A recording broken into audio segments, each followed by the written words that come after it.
మొంతా తుఫాన్ నేపథ్యంలో పశ్చిమ గోదావరి జిల్లా వ్యాప్తంగా కూడా హై అలర్ట్ ప్రకటించారు. ప్రస్తుతం ఇప్పటికే మనం మొగల్తూరుకు సంబంధించి పేరుపాలెం బీచ్ వద్ద ఉన్నాం. ఇప్పటికే తుఫాన్ నేపథ్యంలో మొంతా తుఫాన్ నేపథ్యంలో బీచ్కు పర్యాటకుల్ని అనుమతి అయితే నిరాకరించారు. ప్రస్తుతం అయితే బీచ్ వద్ద సముద్రపు అలలు అయితే ఉవ్వెత్తున ఎగిసిపడుతున్నాయి. ఇటు పెదమైన లంక కావచ్చు, ఇటు పేరుపాలెం మనం ప్రస్తుతం ఉన్నది ఇది పేరుపాలెం.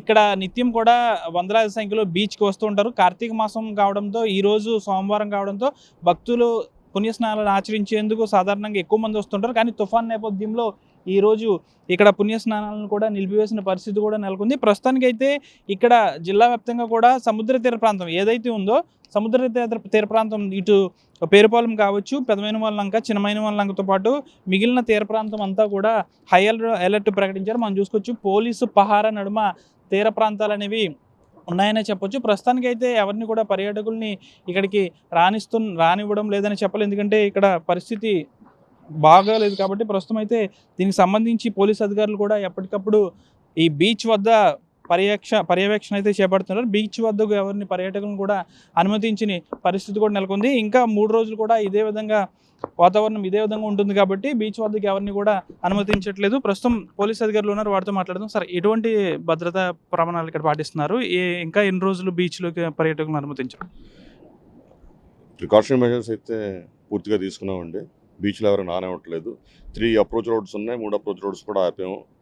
కార్తీక మాసం అయినా కూడా బీచ్ని అయితే కంప్లీట్లీ నో మ్యాన్ జోన్ కింద పెడదామని కంప్లీట్గా ఆ రకంగా ప్లానింగ్ ఉంది. రెండోది విలేజెస్లో కూడా నిన్న జరుగుతున్నాము.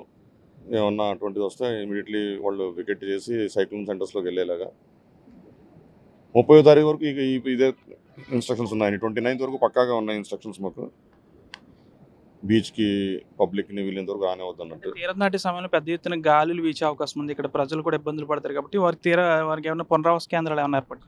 పునరావాస కేంద్రాలు ఉన్నాయండి. మన రూరల్ పోలీస్ స్టేషన్ లిమిట్స్లో ఒక 10 మన సైక్లోన్ షెల్టర్ జోన్స్ ప్లాన్ చేస్తారు. సిమిలర్లీ అరౌండ్ 12 ఏమో మొగల్తూరు పోలీస్ స్టేషన్ లిమిట్స్లో 12 సైక్లోన్ షెల్టర్ జోన్స్ ప్లాన్ చేస్తున్నారు. నిన్న కూడా తిరిగామన్నీ. పబ్లిక్ కూడా ఐడియా ఉంది. అవేర్ చేస్తున్న వాళ్ళకి కూడా ఎవరెవరైతే కొంచెం వీక్ హౌసెస్లో రేకుల షెడ్లు అట్లే ఉన్నామో వాళ్ళు వీలైనంత వరకు హౌసెస్ వెకేట్ చేయండి అని వాళ్ళకి చెప్తున్నాము. ఒక ఆటో కూడా తిప్పుతున్నాం దాని మీద. అదే ఇది అయితే ప్రస్తుతం అయితే తుఫాను ప్రభావం ఎక్కువగా ఉంటున్న నేపథ్యంలో ఇక్కడ బీచ్ వద్దకు కూడా పర్యాటకులను ఎవరిని అనుమతి నిరాకరిస్తున్న పరిస్థితి. దాదాపు 30వ తేదీ వరకు కూడా పరిస్థితి ఇదే విధంగా ఉంటుంది కాబట్టి ఎవరిని ఇక్కడికి అనుమతించరని పోలీసులు అయితే చెప్తున్నారు. ప్రస్తుతం అయితే గాలులు కూడా అధికం అవడంతో పాటు ఉవ్వెత్తున సముద్రపు కెరటాలు లెగిసిపడడంతో ప్రస్తుతం ఇక్కడ పోలీసులు హై అలర్ట్ ప్రకటించారు. గ్రామానికి సంబంధించి రేపు ఒకవేళ తీరం దాటే సమయంలో ప్రచండ గాలులు వీసే సందర్భంలో ఎవరైనా ఆ పాత ఇళ్లలో నివసించే వారిని ఇప్పటికీ పునరావాస కేంద్రాలకు అయితే తరలిస్తున్నాము.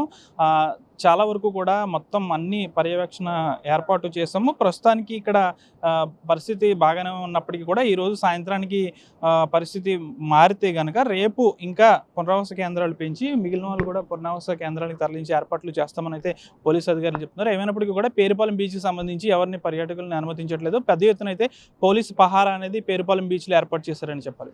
వీడియో జర్నలిస్ట్ శేఖర్తో మనోజ్, RTV, పశ్చిమ గోదావరి జిల్లా పేరుపాలెం బీచ్ నుంచి.